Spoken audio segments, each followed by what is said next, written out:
So climbing the corporate ladder, here I am. I'm working, I'm doing events. A girl's gotta hustle up. That's what life was all about. And all we look for as women, in every woman, there is a girl that needs to be loved. Welcome to Pandora's Box with Pandora Mabai. This is a safe space where we challenge each other to open the box, unleash the box, or get rid of the box if need be. I just want us to talk. As I was moving, socializing, I'm meeting different people from different walks of life. I remember we went to a party. So when you're running events and you think you are the it girl, new kid on the block, Jimmy comes to Joburg, you feel so relevant, you feel so important because everyone wants a piece of you. Everyone wants to be around you. And in most cases, some of them just want to get into your events for free. And here I was invited to a party. I went with my friends. I always befriended older people. Now I can conclude and say I've always been an old soul. I'm an old soul. From the music I listen to, even though I would be at the club doing the events on a Friday, but even the music I listened to, I was a girl that loved the Barry Whites, the Manhattans, you know. I was the girl that loves the Johnny Gills. I was just different, which means I've always been an old soul.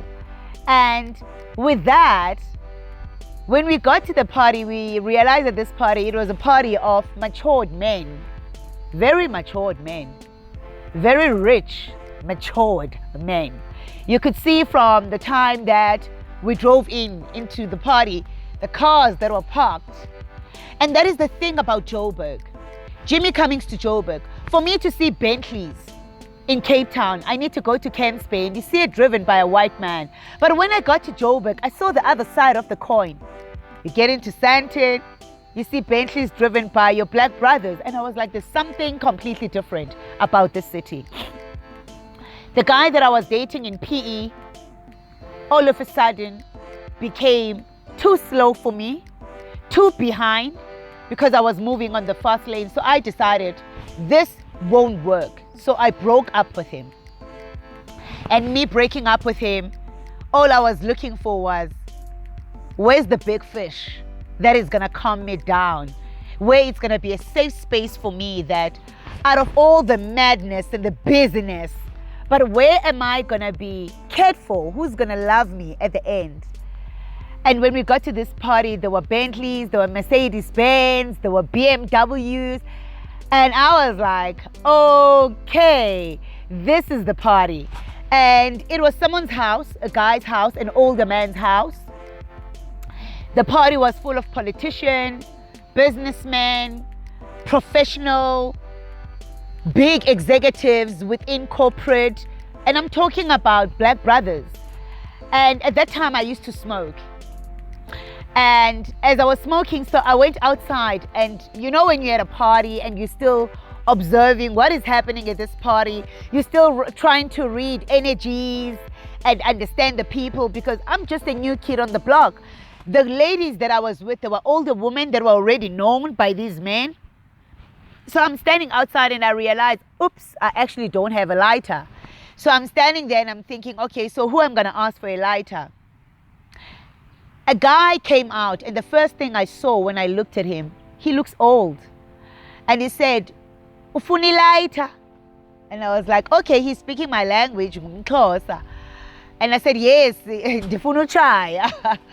And we started having a conversation. He was asking about who I am. It's the first time he's seeing me. It was actually the first eat party, house party, because I was doing eat parties through clubs. But it was the first house eat party that I was at. And we started conversating, and I was telling him, no, I'm from Cape Town originally. I'm new. I stayed in Pretoria, and I moved from Pretoria. I stayed in a guest house in Randburg, and now I just moved out of Randburg. Now I'm busy renting a townhouse in Bellas Drive in North Riding, and this guy was impressed. And for me, confidence is the best makeup I wear. I've always been a confident from being a little girl. I used to be in debate in school. I used to go into debate classes, and that was the only thing that always made me stand out. And this guy was telling me who he is, multimillionaire, living his life. And then you sense things. You know when a guy is onto you. You know. And the way he was speaking to me, I could see that he's into me. But I had an issue that, oh my God, he looks old. He looks old. He looks like my dad. And I went back to my friends after we were done with our smoke, and I was telling them, Kubani no puti, and ingathi umdala unjongile. And I remember one of my girls said, Mntanam, because I was the youngest out of them. Uyamazi ngubani lapho unemali. That guy's got money. Do you know who he is? He gave you a lighter, and he looks like he's giving you interest. You better listen to that man. If you want a better job in Joburg, those are the guys that you must know. And I was like, but he looks old. And she was like, Pandora, you are in Joburg. Sizokwenza imali eGauteng. Kwenziwe imali. We're here to make money. And from there, I remember he started coming and he was pouring my drinks. He would bring me a drink. When my glass is empty, he would come and get my glass. Very kind guy. And then there was a time the guys were looking for cigars and everyone went to his car. When I saw the car that he was driving, convertible, I was like, oh, so that's his car. And everyone went to his car looking for cigars. And I'm like, oh, so he's the king of the cigars in this party. And then there was an announcement that was made that the house party is hopping to another house in Sandton. And then everyone needs to get into a car and we're doing a convoy. And he came and asked if I could drive with him. I was shaken. I was like, this guy wants to drive with me. Am I going to be safe? And now I'm thinking of my late grandfather's words that, then I went back to my girls and I was like, guys, he wants to drive with me. Am I safe? They're like, no. Hamba naye. Go with him. And that was me meeting the one that I thought was the one. We drove to the party, started asking me questions of where I was working. We realized that my work area and where he works was the same. And he told me, you don't have to drive to work. I'll pick you up every day and we can drive together. Then I'll drop you back home. That is how our relationship started. That was a weekend on a Saturday and we had fun at this house. Then in Sandton, I'm comfortable with him. I'm smoking with him. I don't even have to ask for a drink. Drinks are just coming my way. He's making sure that I'm taken care of. And he said to me, when I leave, I must let him know that I'm leaving. So when we were leaving, I went to him and I said, now we're leaving. And he said, please, can I have your numbers? I gave him my numbers. And then when I got home, he called me, did you get home safe? Yes, I got him safe. Just take care of yourself. And he seemed like a nice guy. First thing tomorrow morning when I wake up, first thing I see, good morning, gorgeous. And I'm thinking, oh my God, what's happening? And then my friends, they called me. So there was a trend in Joburg back in those days when I got to Joburg. If we are partying the Saturday, Sunday, everyone that was at the party, we are meeting where? Ennisfree Park. So the girls call me, they tell me, girl, get ready, we're picking you up, we're going to Ennisfree Park, the party continues. So he called me during the course of the day and he asked, are you going to Ennisfree Park? And I'm like, yes, I've been told that we're going to Ennisfree. He's like, I'll meet you there. So we got there and a lot of people were there. Fun, people with their cooler boxes. Then a party stopper came. A man in a drop top at Harting Joburg. The car is open. As he was driving in, everyone were like all eyes on him. And I'm like, there's this guy, the guy from last night. And when he saw me, he was happy.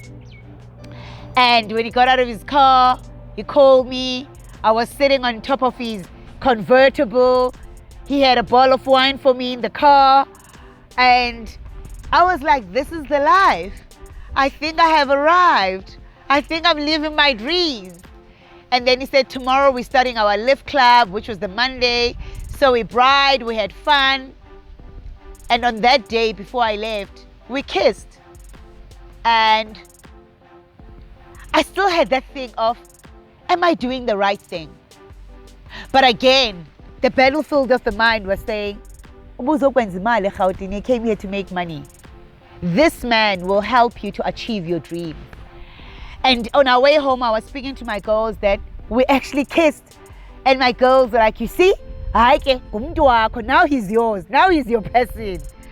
And I'm thinking, but guys, he looks old. She's like, no, Pandora, you need an older guy for who you are and the kind of work you're doing with all the nightclubs and running your business. This guy is going to give you business. You'll get tenders through him. And I became excited. Following day, he picked me up in a different car this time. We're going to work. And it's like, no, this is a car that I use when I go to work. And he dropped me off at my office. He went to work. Over lunch hour, there were flowers that were delivered for me. And at that time, I had very special friends. My Brandon, my Rainy. I was in Kita. And I told my friends, and my friends were like, friend, you have met your one. And for me, I felt like I was the most important person in his life. And when he picked me up from work, everyone is looking at me that, oh my God, the cars that drop you off at work can pick you up. Girl, what does your boyfriend do? And automatically, without even asking his intention, without even asking what is the vision of this relationship, which now are my scorecards, which is my go-to. When I meet someone, those are the first things that I ask. Those were not at the table. Automatically, the relationship had begun. Now, he's my man, I am his woman. And it was so, I always say, when a kid has been denied by her dad, when an absent father, not even denial. In my story, I was denied by my biological dad at birth. I was raised by my late grandfather as my dad. I always say to absent fathers when I do talks, if you are going to be an absent father, your child is always going to look for you in a man.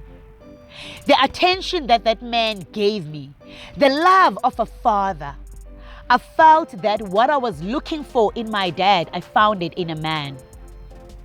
The only difference, it came with it being romantic.